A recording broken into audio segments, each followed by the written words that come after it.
Good morning. I'm going to get Facebook started here. We started momentarily. Каждое слово, которое говорят по-арабски, было похоже на какое-то русское слово. Он просто это подставил. Он их подставил. Ты слушаешь, как они это поют. Ты послушаешь, да, они почти это поют. Серьезно. What's the point of Kabbalah? That's our discussion, our topic today. There was once a rabbi who also had a PhD in philosophy, and he went by the title Rabbi Doctor. And every article he wrote, it said Rabbi Doctor, and every time he was introduced, it said Rabbi Doctor. And when he took a position at a local synagogue, the next day he gets a phone call from an elderly woman who says, I'm having problems with my feet. Rabbi Doctor, could you help me? So he says, listen, I'm not that type of doctor. Okay, interesting, fine. A couple of weeks go by, and he gets a phone call again. It's the same lady. She says that have bad stomach aches. It's going on for a little bit too long. Could you help me, doctor? He says, I'm not the type of doctor. After the third time, where she tells him that her head aches and she really needs a doctor, he says, listen, I'm a doctor of philosophy. Philosophy. What kind of illness is that? We are used to, as people, by nature, we focus on things that are practical, things that have usage for us, stuff that help us, that we could implement to make a difference to improve our lives. Aspects to life and the aspects to even knowledge, which we don't find right away how they impact us and how they help us, people have a harder time, A, spending time on it, and B, relating to it. If it's difficult, it's something which is, if I don't get it, and it's not a tangible type of idea, it's sometimes harder, and you have less, even if we do a class on something which is more esoteric or talk about planets or something which is somewhat removed from us, there's less involvement and less interest, just the nature of people. Yet this week, tonight particularly, we find that we have a holiday known as Lag BaOmer, which is celebrated more than any other day after a biblical or rabbinic holiday. Okay, people go to Miron. Lag BaOmer, of course, is the yahrzeit, the Hilula, the day of passing of Rashbi, Bishum Bar Yochai, the author of the Zohar. And people go to, the number is like 700,000 or more people are visiting Miron to pray at his grave. He asked that we rejoice. There's dancing, there's bonfires, there's tremendous joy and excitement. And those that don't go to Miron, there's Lag BaOmer parades. There'll be the Great Jewish Family Festival here in Chicago and Skokie tomorrow. And there's a lot of celebration and involvement in this day. Now, it's not Pesach. It's not a Torah holiday. It's not a holiday that you have even like Hanukkah or Purim, which were given to us by our sages. It's a day of a great sage that passed away. What is it about this sage that has such a tremendous celebration? And not just him, not just a celebration about his life, but Jews from all walks of life recognize this day, celebrated it, commemorated on some level. What's so unique? He's not the only sage that ever lived. He's not the only sage that contributed so much to Jewish life.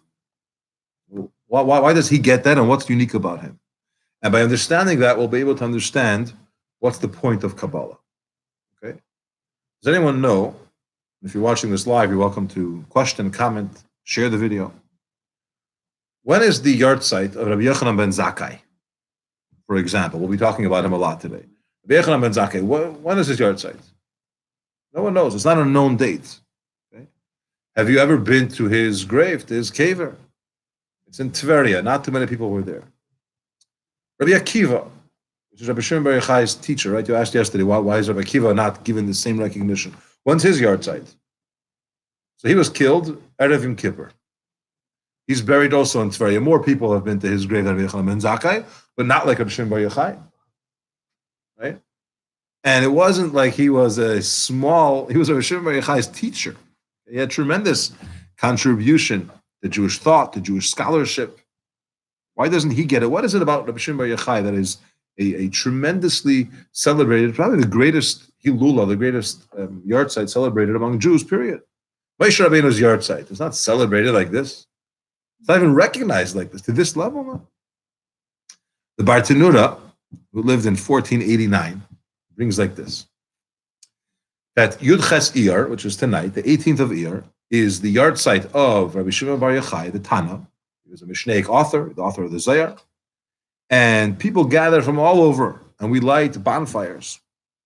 And it's a special day, and he concludes over there that many barren women who were in need of special blessings were blessed on this day. Tomorrow. It starts tonight. Yes. But tonight through tomorrow night. Ill people that were really requiring a tremendous miracle for the healing and for health, somehow this day, and through prayers on this day and through participating, he says, through making promises and commitments, pledges at Miron, or to be fulfilled at Miron, his resting place, whether they're donating something or giving wine for celebration or partaking in some way, they saw tremendous salvation, tremendous help, tremendous blessings that were given to them as a result. The Rebbe brings in Hayom Yom, tomorrow's Hayom Yom, he says that by the Mittler Rebbe, the second Rebbe of Chabad, Lag BaOmer was a very special holiday. It was from one of the greater holidays. They saw huge miracles on this day, and most of them were about children. It's interesting. About children could mean having children, could mean marrying off children, it could mean having nachas from children, but children-related blessings. And a whole year they waited for Lag BaOmer. It was like an auspicious time that if you needed something, you could always come and ask for a blessing. You could always pray. But people waited for this time because Lag BaOmer was an auspicious day when you could pray and ask Hashem for tremendous blessings. Why? Because this day has the value of it being Rabbi Shimon Bar Yochai's day.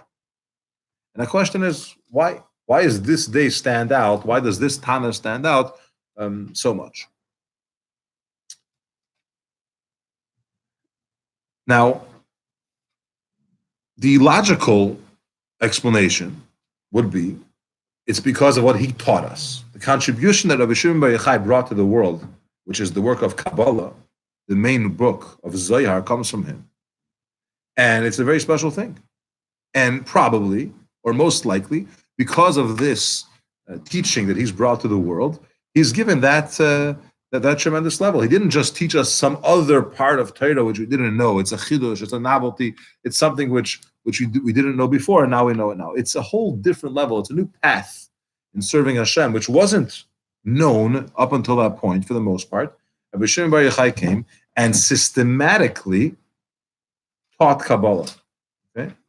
He explained the depths and the secrets of the greater worlds, how Hashem's relationship happens with the world, and the very deep secrets of the Torah. He brought it, and not just, he told one student. He had a yeshiva. It's called the Idra, right? The Idra is a yeshiva.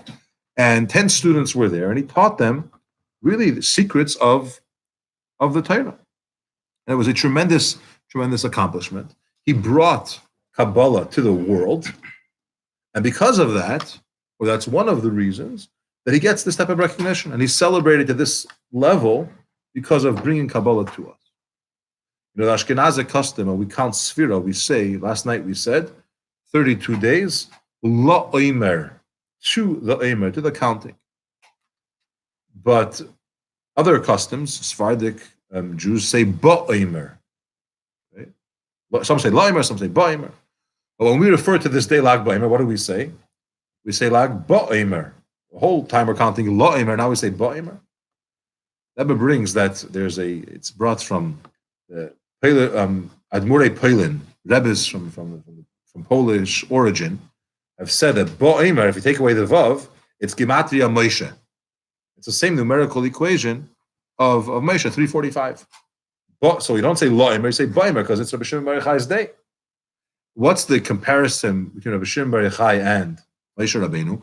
Moshe Rabbeinu brought the luchos, the tablets. He brought us the Torah to the world. And Rabbi Shimon Bar Yochai revealed the Kabbalah, the hidden Torah. And he was the Moshe Rabbeinu of his generation. It's brought in books of Kabbalah that Rashbi is a nitzotz, he's a spark of Moshe Rabbeinu's soul. And he achieved that level of greatness to be able to bring us Kabbalah into this world. Interestingly, the day of the week when Lag BaOmer happens, which this week is a Thursday, is the same day every year as the day of passing of Moshe Rabbeinu, which is Zayin Adar, the 7th of Adar. They have this parallel between them. Moshe's achievement and the Rishon Bar Yochai's achievement of bringing Kabbalah into the world. So what's this idea of Kabbalah? Fine, it's a big thing, it's important, it's secrets of the Torah, Rishon Bar Yochai taught it, it's Zohar, etc., etc. What does it mean for us, and what's required for us? Should we be learning Kabbalah, and do we need to learn it? I don't mean necessarily Zohar per se, which is hard for most people to understand it in the literal sense, but teachings of the mystical parts of Torah. The teachings of the Baal Shem Tov, which is Chassidus, and the students of his, and their teachings and so on. Throughout Chassidus, you have teachings of Kabbalah. Is this something extracurricular? It's a nice idea, and maybe we shouldn't even touch it. Some people say till 40, you shouldn't do Kabbalah. What's this idea? Should we learn it? Should we not learn it? What is it about? There's a Gemara in Chagiga, which talks about holidays. The Gemara tells us as follows. On page Yudalad Amud Beis, Daf Yudalad Amud Beis, the Gemara says like this, a story. One time, Rabbi Yochanan ben Zakkai, one of the greatest sages of his time, were traveling along. He was traveling with a student of his greatest student, Rabbi Eliezer ben Aruch. We learn about him in Pirkei Avos. And Rabbi Yochanan ben Zakkai, the teacher, was on the donkey. They were riding. And his student, Rabbi Eliezer ben Aruch, was walking along the donkey next to him. And he saw it as an opportune time. And the Gemara relates how the student turned to the teacher and he said, "Teach me, please, something from Maaseh Merkava. Tell me something from the episode or the story of the chariot." Now, the story of the chariot is a term that's used to talk about secrets of the Torah because it's a prophecy of Yechezkel, and this was a prophecy which was a vision of high godly levels and spirituality and Shekhinah.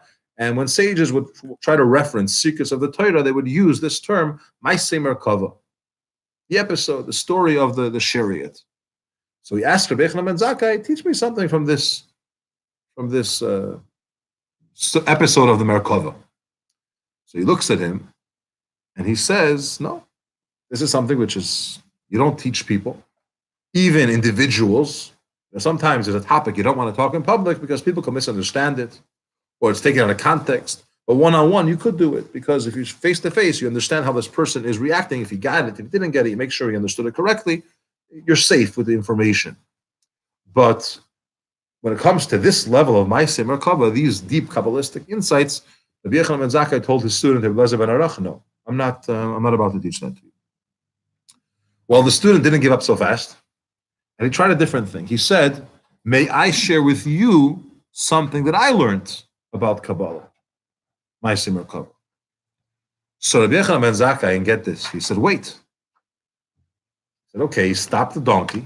He got off of the donkey, he put on an extra garment. I don't know if it was a gartel or a kapot or something that was more auspicious, respectful. You ride sometimes just in a shirt. And he put on another additional garment, probably the same garment he used when he prays. And he sat with proper respect.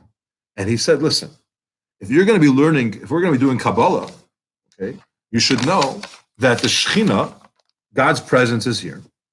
The angels are escorting us. Okay, I'm going to sit on a donkey and ride. We have to have some respect. This topic, let's get off and let's do this. Let's do this correctly. Okay, so you see from this Gemara the extent of the respect and how it was such a important concept. You have to be very careful, and it's not a simple thing. The secrets of the Torah, just another teaching. Okay, there's another story.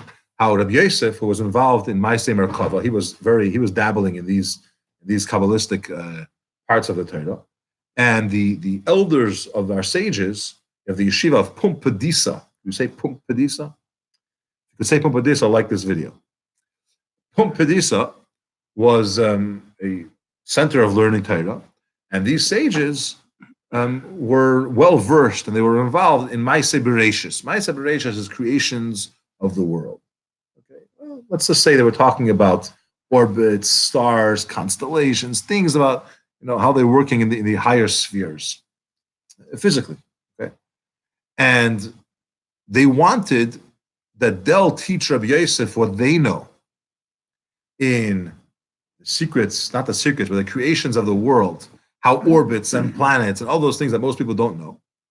And he, in turn, will teach them Ma'aseh Merkava, these stuff of the Kabbalah. He refused. They ended up teaching him their part, but he did not teach to them these secrets. Why? Because he said this is something. He quoted a pasuk from Mishlei, and he said this is secrets which you have to keep under your garment. I'm not teaching this. Okay, and Kabbalah was always treated with tremendous reverence. The Gemara in Sukkot Daf Chav Ches Amud Aleph tells us that Abaye, Rabbi Yochanan ben Zakkai said, they said about Rabbi Yochanan ben Zakkai that he never stopped. He didn't leave the Mishnah and Mikra. He was always learning. Okay? The big things and the small things. And the Gemara says, what's a big thing, what's a small thing? He said, big things, that's Ma'aseh Merkava. That's Kabbalah. Small things are the questions of Abaye and Rava. And to put it into context, the questions of Abaye and Rava is a term which basically means Talmud, Gemara. It's not small, okay? It's actually, whatever. It takes a lot of learning, a lot of understanding, and there's depth upon depth upon depth. But when the Gemara wants to refer what's big and what's small, Kabbalah is called big. It's a very, very big, deep learning. Now, at the same time, this big thing was always treated with secrecy. They didn't just teach it in the schools publicly. They didn't lecture about it in the shuls in an open way. It was something which secretly was passed from teacher to student, teacher to student. Like, here's the Morse code. Okay, it was given in a very quiet way. Sometimes a teacher appreciated that a particular student could grasp, could understand this Kabbalah. He went and passed it on. But publicly, no one spoke about it. And that was really the difference between Kabbalah, or let's call it the secrets parts of the Torah, and the revealed parts. And the revealed parts of Torah were given and taught publicly, and the secrets of Torah, Kabbalah, was something which was taught in a much more quiet, individual way, if it was taught at all. Okay, let's understand. The difference is that the revealed parts of Torah are very physical. Okay, you could understand them; they're tangible. You could relate to them for the most part. How do you build a sukkah? Okay, anyone know how to build a sukkah? You have to have a certain amount of walls. Has to be a certain measurement. These are things that you could touch and you could feel, right? You have to light Shabbos candles. Candles are physical. You light it with a match at a certain time. You could relate to all of these things. They're explainable. They're understandable. When it comes to areas of the world, of existence, which are beyond our logic and we can't understand or touch it, Torah doesn't really relate to that. Where does Torah begin? Bereshis bara elikim, in the beginning Hashem created heaven and earth. Who's this God that created it? Okay. How did he create it? How is it possible that an infinite God creates things that are limited? How could it be that a kind, or it says Hashem is a Godel v'agiber, Godel v'agiber v'aneira, a great, strong, and awesome God. At the same time, he's passionate and kind. How does he create multiple entities? How do we have this vastness of huge, tall mountains and awesome things of nature which you can't understand? And then you have these details of an ant crawling on the floor, all coming from the same Hashem. These things are not explained in Torah. Torah is telling you, in the beginning, God created heaven and earth. Who was God? Where did he come from? What's the point? How does he create bad, good, evil? All these things. It's something which, how does a loving God create hate? How does this exist? All these elements, which are harder to understand, is not talked about and mentioned in the Torah. Okay, most halachas, Jewish law that we learn, are practical implementations of how a Jew is supposed to live. What you do, what you don't do. What you eat, what you can't eat. Where you go, when you go, with who, and so on. But stuff that are esoteric, stuff that are mystical, we don't have it in the real revealed Torah. When the Arizal, great Kabbalist, came to Tzfas, he met a rabbi who was a great Kabbalist. His name was Moshe Cordovero. In short, he's called the Ramak. And he became his teacher. And the Ramak taught the Arizal tremendous secrets of Kabbalah. He was his teacher for a short time, and then he passed away. And but he managed to learn a lot from him.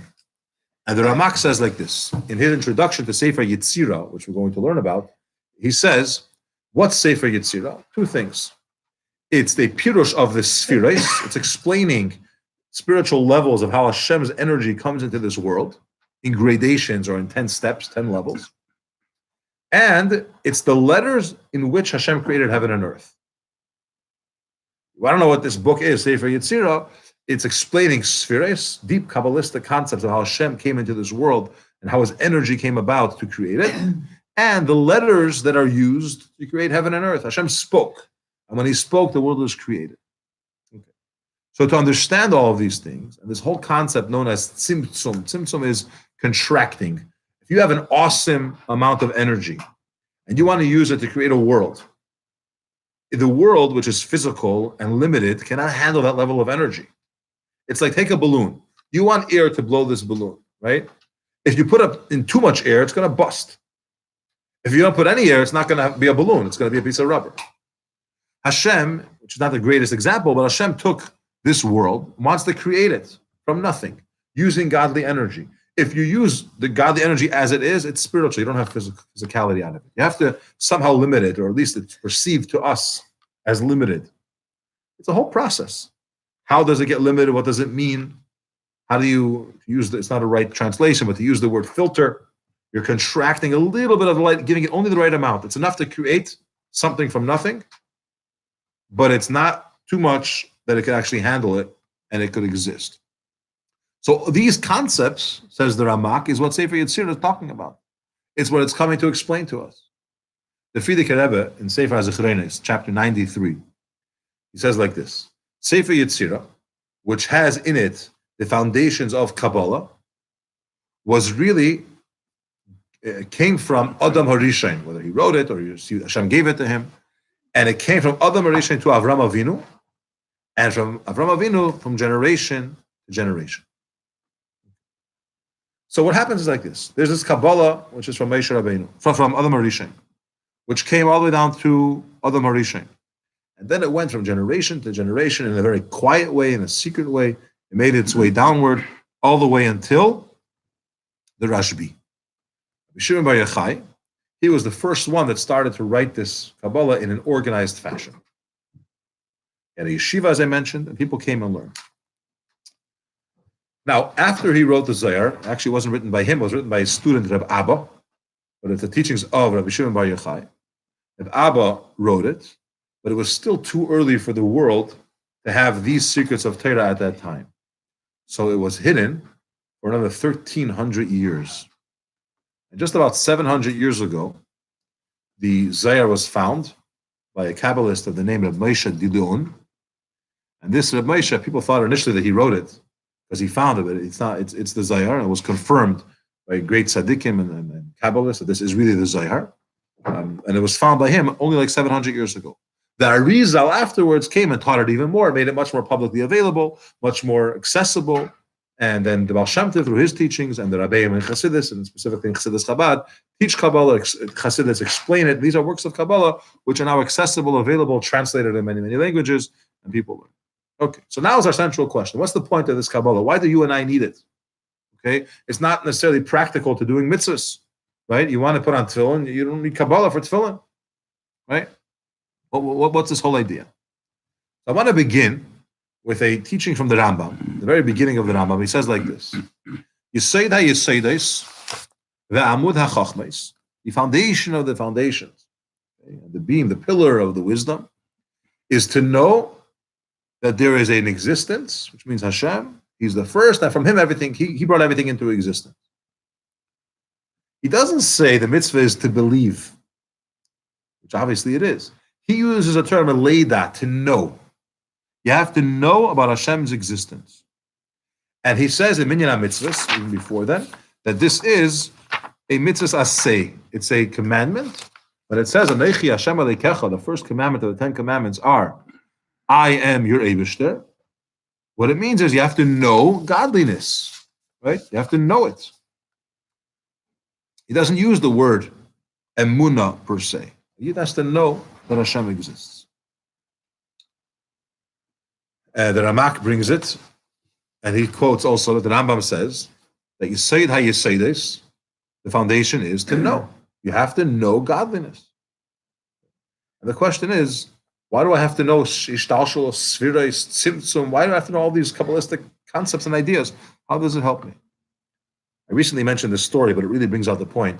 There was once a coachman who was traveling, and he had a passenger in the back. Hello? Water. He had a coachman, and he had a passenger in the back, and they were traveling somewhere. He hired him. He wasn't so organized, this coachman. He didn't have enough food for the horses, and he wasn't really equipped.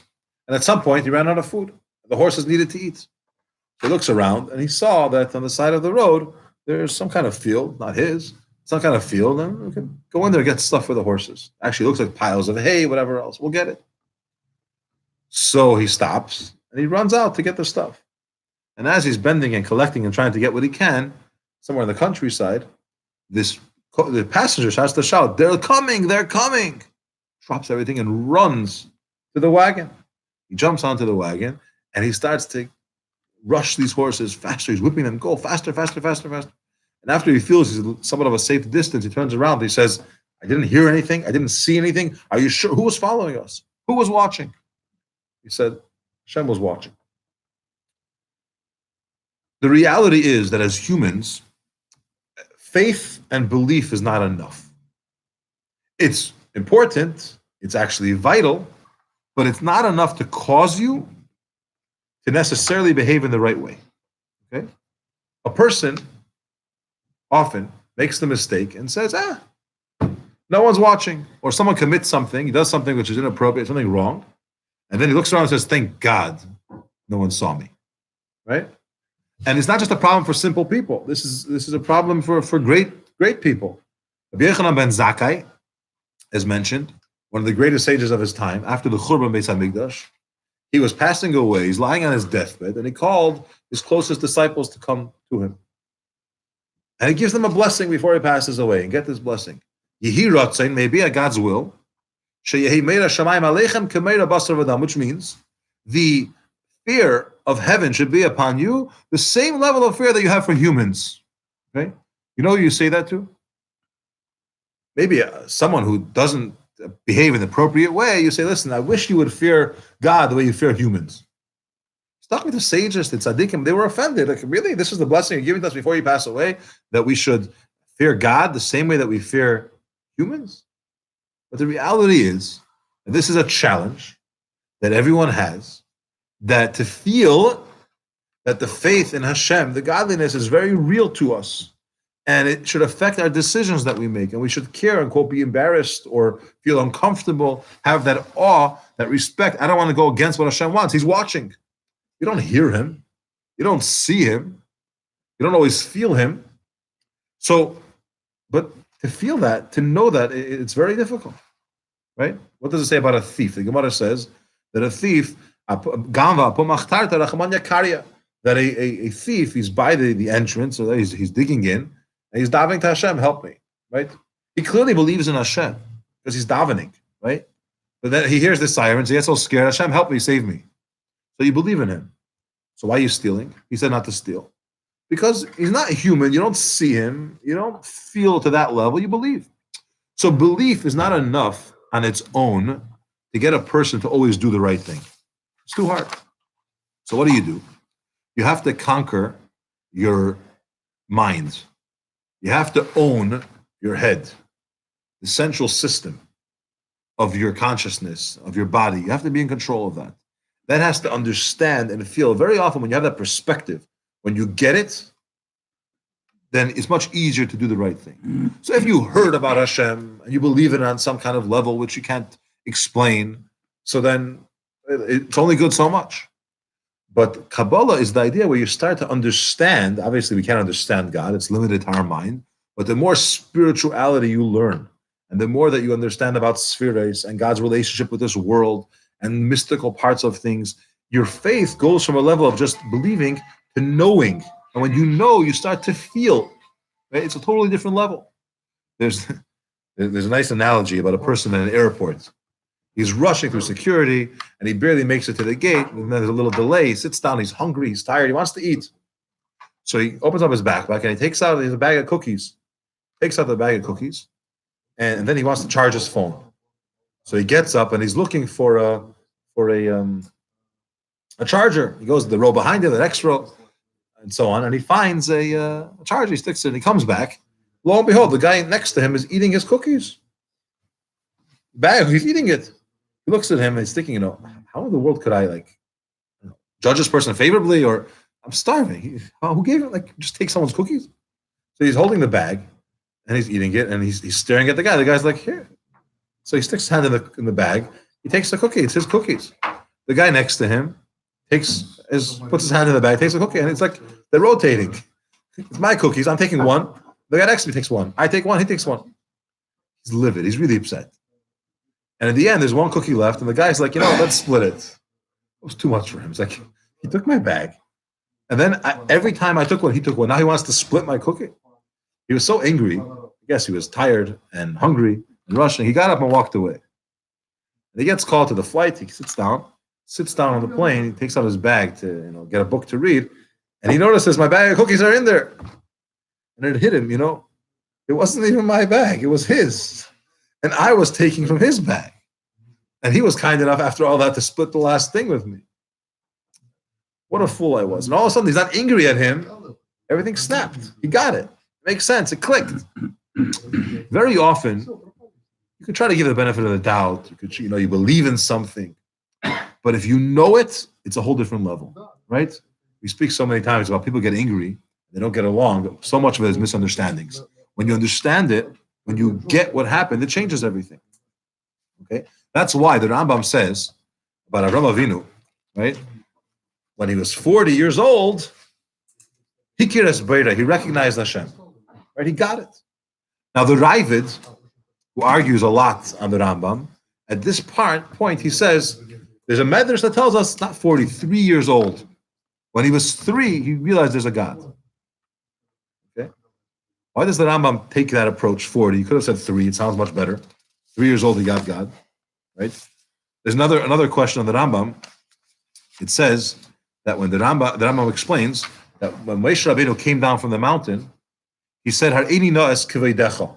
Right? He finally obtained, after 40 days and 40 nights of praying to Hashem to forgive the Jewish people. Hashem said, "I forgive them." And what's Moshe's response to Hashem? "Show me your glory." So the Rambam says he wanted to understand Hashem. He wanted to know Hashem the way people see. When you see your friend, you know your friend. You know his face, right? And the Ravid says, 1 second. You just came down from the mountain. You, Rambam, want to tell me that Moshe Rabbeinu meant I want to see God's face? You just spent 40 days and 40 nights in God's presence. You studied with him. The angels were so annoyed, they pushed you. You basically touched Hashem's throne. Who is this human among us? And you think he came down. What's on his mind? I want to see your face. The Rebbe answers as follows, which answers both of our questions. Why does he choose 40 years over 3 years? And why does he insist that Moshe wanted to see Hashem's face, to know Hashem? It says like this. The Rambam's approach is not about belief only, but you have to know Hashem. When you're 3 years old, you feel it, you believe it. You can't say that you know it. When you're 40, and you have this deep insight, now the Rambam says, look, Avraham Avinu, he thought about it, he believed in it, it was going, he was thinking about this a lot. When he came to 40 years old, he understood it. And he cared, he got it. He recognized there must be a God. Because belief is not enough. And the same thing is regarding Moshe Rabbeinu. Of course, I was in heaven, I saw everything. I want to understand that with my mind. Now that I came off the mountain, now I'm turning to Hashem, and I'm telling him that I want to see your glory, meaning I want to understand it. I want to get it. I want to do it with my mind. Okay? Which this is the concept that we're talking about. A person has to realize what's the point of Kabbalah is to understand godliness. We're human. We'll never understand God. But the more you understand that God is infinite, which doesn't talk about that in the Torah, and he comes and creates a finite world through words, and he relates to this world in a particular way, and what we do matters. And the more that we learn about it, the more sensitive and deeply, intimately we connect with it. We understand it better. That's the point of it. The Gemara tells the story about Rav Ashi. He was visited by the angel of death. not for a visit, a wellness visit, but he wanted to take him away. So Rav Ashi pleaded with him, and Rav Ashi said, not now, in 30 days. Please give me another 30 days on earth. He gave him 30 more days. And in these 30 days, Rav Ashi went through the whole Gemara. He learned the whole Talmud. Okay? And then he passed away. Why did he do that? It says because Ashri Misha Balakan, praiseworthy is the one that comes to here, comes to heaven, and has his learning in his hand. Rav Ashi wanted to have just learned the whole Gemara, so when he comes to heaven, it's there, yeah, it's fresh, right? It's like a person that wants to have an appetizer. He wants to come in and be in the same, he wants to develop that taste. So even though he learned everything in the past, he wanted to learn everything now, so that when he comes there, it's in, he's got it. The Rebbe says a similar thing in connection to the secrets of the Torah and Kabbalah. Long time ago, hundreds and thousands of years ago, it was something which was a secret. People didn't learn it. It wasn't taught. It was very individualistic. Adam HaRishon passed it on. Avram Avinu got it. Certain sages taught it to certain disciples. But today we're getting closer to when Mashiach comes. And it says when Mashiach comes, we're going to have access and all this learning. All we're going to do is be into the knowledge of Hashem. So as a preparation for that, we learn this Kabbalah, and we learn Chassidus, and we learn Jewish mysticism. As it's brought in the Zayar that Moshe Rabbeinu told the Rashbi, Zayar Parshas Nosai, it says that B'chibur Shalach, B'chibur Dilach, with your book, which is the Sefer HaZayar, we're going to go out of Golus, we'll leave exile with compassion, with mercy.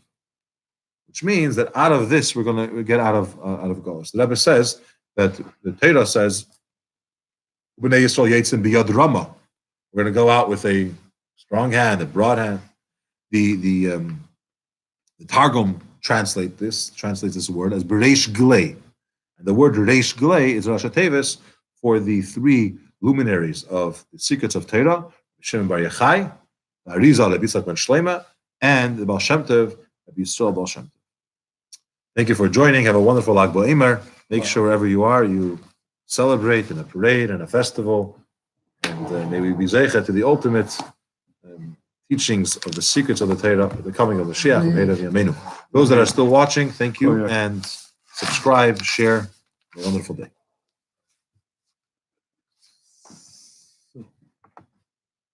It says that